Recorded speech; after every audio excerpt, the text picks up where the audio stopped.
বন্ধুরা, বঙ্গোপসাগরের উপরে যে নিম্নচাপটি ছিল তার প্রভাব আপাতত কেটে গিয়েছে। দক্ষিণবঙ্গের আর কোনো জেলাতেই সেরকম ভারী বৃষ্টি হওয়ার সম্ভাবনা নেই। রবিবার ও সোমবার দক্ষিণবঙ্গের বিভিন্ন জেলায় কলকাতা, হাওড়া, উত্তর চব্বিশ পরগনা, দক্ষিণ চব্বিশ পরগনা, পূর্ব মেদিনীপুর, পশ্চিম মেদিনীপুর, ঝাড়গ্রাম, পুরুলিয়া, পূর্ব বর্ধমান, পশ্চিম বর্ধমান, বীরভূম, মুর্শিদাবাদ এবং নদিয়ার এই জেলাগুলির কিছু কিছু জায়গায় হালকা থেকে মাঝারি বৃষ্টি হওয়ার সম্ভাবনা রয়েছে। মঙ্গলবার, বুধবার, বৃহস্পতিবার, শুক্রবার হালকা থেকে মাঝারি বৃষ্টি হতে পারে। বৃহস্পতিবার এবং শুক্রবার দক্ষিণবঙ্গের কয়েকটি অংশে হালকা থেকে মাঝারি বৃষ্টি হতে পারে। এই 6 দিন হাওয়া অফিসের তরফ থেকে কোনো সতর্কতা জারি করা হয়নি। আগামী 5 থেকে 13 অক্টোবর হালকা থেকে মাঝারি বৃষ্টি হতে পারে দক্ষিণবঙ্গের বিভিন্ন জেলায়। 9 তারিখ পর্যন্ত প্রতিটি জেলাতেই বৃষ্টি হতে পারে।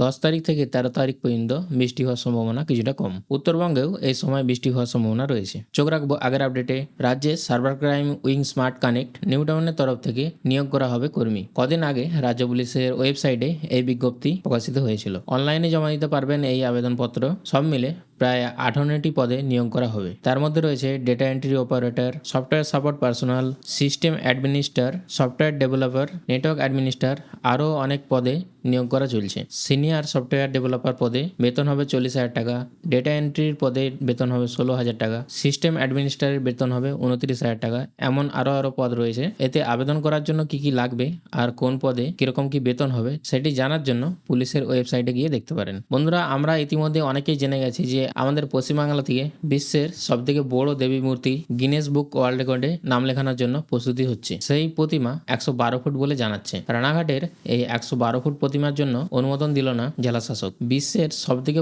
বড় প্রতিমা তৈরি করে সবাইকে চমক দিতে চেয়েছিল এই রানাঘাটের অভিযান সংঘ। এই ক্লাব প্রায় 50 বছর ধরে দুর্গাপুজো করে এসেছে। এই বছর 112 ফুট প্রতিমা তৈরি করা হয়েছে এখানে। প্রতিবারের মতো এবারও প্রশাসনের কাছ থেকে অনুমতি চাওয়া হয়, কিন্তু জেলা শাসকের কাছ থেকে অনুমতি পাওয়া যায়নি। সরকারের তরফ থেকে বলা হয়েছে 2015 সালে দেশপ্রিয় পার্কের যে দুর্গাপুজো হয়েছিল এরকমই 100 ফুট বড় দুর্গার প্রতিমা তৈরি করা হয়েছিল, কিন্তু সেখানে পদপিষ্টের ঘটনায় পুজো বন্ধ করে দিতে হয়েছিল। এইখানেও যে জায়গায় পুজোর অনুমতি চাওয়া হচ্ছে সেই জায়গায় মাত্র 14 ফুটের রাস্তা রয়েছে। ফলে প্রশাসন দেশপ্রিয় পার্কের মতো ঘটনা আশঙ্কা করছেন। তাই আদালতে লিখিতভাবে নিরাপত্তার কথা জানিয়েই অনুমতি দেওয়া যাচ্ছে না বলে জানালেন জেলা শাসক। তবে পুজো হবে কিনা সেটা সোমবার শুনানির পরই জানা যাবে। আপাতত এইভাবেই ঝুলে রয়েছে রানাঘাটের এই পুজো। মহারাষ্ট্র থেকে গ্রেপ্তার হলো বাংলাদেশের অ্যাডাল ফিল্ম স্টার রিয়া বার্দে। জাল পাসপোর্ট নিয়ে ভারতে থাকার অভিযোগ। তিনি আসলে বাংলাদেশের নাগরিক বলে জানা গিয়েছে। মহারাষ্ট্রের উল্লাসনগর থেকে তাকে শুক্রবার গ্রেপ্তার করা হয়। তার কাছে উদ্ধার হয়েছে